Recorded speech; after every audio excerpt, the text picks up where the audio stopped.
Yours lucky numerology channel viewers அனைவருக்கும் என்னுடைய அன்பான வணக்கத்தை தெரிவித்துக் கொள்கிறேன். நான் உங்கள் ஏஆர்ஜே கிருஷ்ணா, நியூமராலஜிஸ்ட், வாஸ்து ஜெம்ஸ் கன்சல்டன்ட். இன்னைக்கு நம்ம பார்க்க போகிறது ஒருவருடைய ஆளுமை, பலம், பலவீனம், குணங்கள் அனைத்தும் ஒருத்தருடைய பிறந்த தேதியில்தான் உள்ளது. As per the Chaldean method of numerology. Understand? அப்போது நியூமராலஜியில் பேசிக்கான ஒரு விஷயம் என்ன அப்படின்னா, ஒருத்தருடைய டேட் ஆஃப் பர்த்தை எடுத்துக்கோங்க. அந்த date of birth for example 24ன்னு வச்சுக்கோங்க. 24ஆம் தேதியில் பிறந்த ஒருத்தருடைய ஆளுமை, பலம் எல்லாமே அந்த 6ஆம் நம்பரை சார்ந்த அந்த 6க்குரிய கிரகத்தின் அடிப்படையில் தான் இருக்கிறது.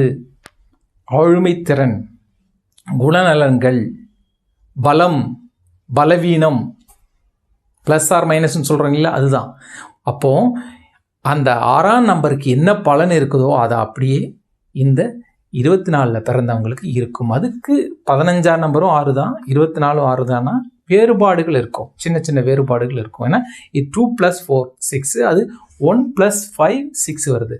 ஸோ மாற்றங்கள் இருக்கிறது. இப்போ இதை நம்ம என்ன புரிஞ்சுக்கணும் அப்படின்னா, மனித வாழ்க்கையில் நம்மளுடைய பலம், பலவீனத்தை நம்ம தெரிஞ்சுக்கணும் அப்படின்னா உங்களுடைய டேட் ஆஃப் பர்த் என்னன்னு கேட்டால் தெரிஞ்சுக்க முடியும்.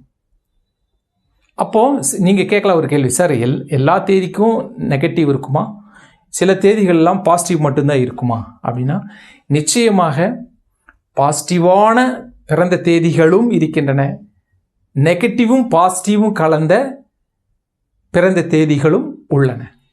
அப்போது நெகட்டிவும் பாசிட்டிவும் உள்ள பிறந்த தேதிகளில் பிறந்தவங்களுடைய வாழ்க்கை எப்போவுமே நெகட்டிவாக இருக்குமில்ல சார் அப்படின்னா, அங்கே தான் நீங்கள் ஒரு விஷயம் புரிஞ்சுக்கணும். புரியுதுங்களா? நம்மளுடைய வாழ்க்கையில் இந்த நெகட்டிவான தேதிகளில் பிறக்கிற ஒருத்தருக்கு சரியான முறையில் பெயர் வைத்தால், நல்ல லக்கான பெயர் வைத்தால், அவங்களும் பாசிட்டிவான மனநிலையில் நல்ல எண்ணங்களோட நல்ல வாழ்க்கை முறையை மிகப்பெரிய ஜாம்பவான்களாக வாழ்ந்து இந்த வாழ்க்கையை உன்னதமாக கொண்டு செல்வார்கள். புரியுதுங்களா?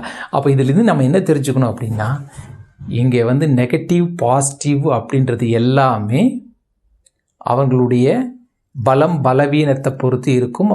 பேரில் சின்ன கரெக்ஷன் பண்ணாவே போதுமானது அப்படின்றத நம்ம புரிஞ்சுக்கணும்.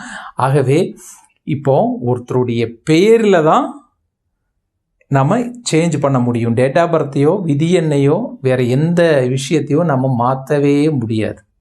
அது இருக்கிறதா இருக்கும். அது பலவீனமாகவும் பலமாகவும் இருந்தாலும் அதை நம்ம ஒன்றுமே பண்ண முடியாது. என்ன பண்ணுறதுன்றது இங்கே சொல்யூஷன் எங்கே இருக்குது அப்படின்னா, நம்ம பேரில் அதிர்ஷ்டத்தை உருவாக்கினா நிச்சயமாக நம்மளுக்கும் பாசிட்டிவ் எனர்ஜி கிடைக்கும். நம்மளும் மிகப்பெரிய அளவில் சக்ஸஸான ஒரு வாழ்க்கையை வாழ முடியும். அவங்க எப்படி இருக்காங்க, இவங்க எப்படி இருக்காங்க, அவங்க ரொம்ப கஷ்டப்படுறாங்க, இவங்க பலவீனமாக இருக்காங்க, இவங்க ரொம்ப பலமாக இருக்காங்க, அதெல்லாம் அவங்களால தான் முடியும், இதெல்லாம் இவங்களால தான் முடியாது, என்னால் முடியாது அப்படின்ற எண்ணமெல்லாம் வேண்டாம். எல்லாராலையும் முடியும், எல்லாராலையும் சாதிக்க முடியும்.